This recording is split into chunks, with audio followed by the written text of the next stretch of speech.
இந்திய ராணுவம் எடுக்கிற நடவடிக்கைகளுக்கு பிரதமர் மோடியினுடைய கட்டளையிட்டு நடக்கின்ற நடவடிக்கைக்கு மத்திய உள்துறை அமைச்சர் அமித்ஷாவுடைய கட்டளையிட்டு நடக்கின்ற நடவடிக்கைகளுக்கு விருதுநகர் மாவட்டத்துடைய மாவட்ட அதிமுக மேற்கு மாவட்டத்துடைய அதிமுக 1000 இளைஞர்கள் எங்களுடைய எடப்பாடியார் கழக பொதுச்செயலாளர் எடப்பாடியுடைய கட்டளை ஏற்று உத்தரவு கொடுத்தால் 1000 பேர் யுத்த களத்துக்கு சென்று துப்பாக்கி ஏந்தி போராடுவதற்கு நாங்கள் தயாராக இருக்கிறோம்.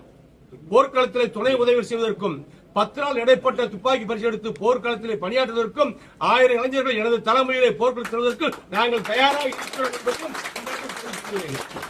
இந்திய தேசம் என்ற உணர்வோடு நேதாஜி வழியில் வந்தவர்கள் நாங்கள். நேதாஜி சுபாஷ் நெறிமுறையை பழக்கத்தை கடைபிடிக்கிற நாங்கள். இந்திய ராணுவத்தினுடைய முழு சுதந்திர வேட்கையை தெரிந்தவர்கள் நாங்கள் என்ற காரணத்தினால் இன்றைக்கு 50 ஆண்டுகளுக்கு பின்பு இன்றைக்கு யுத்த ஒத்திகை நடக்கிறது. இன்றைக்கு யுத்தம் ஆரம்பித்திருக்கிறது. இந்த யுத்தம் பயங்கரவாதத்துக்கு எதிரான யுத்தம். இந்த யுத்தத்திலே அதிமுக பங்களிப்பு நிச்சயம் இருக்கும்.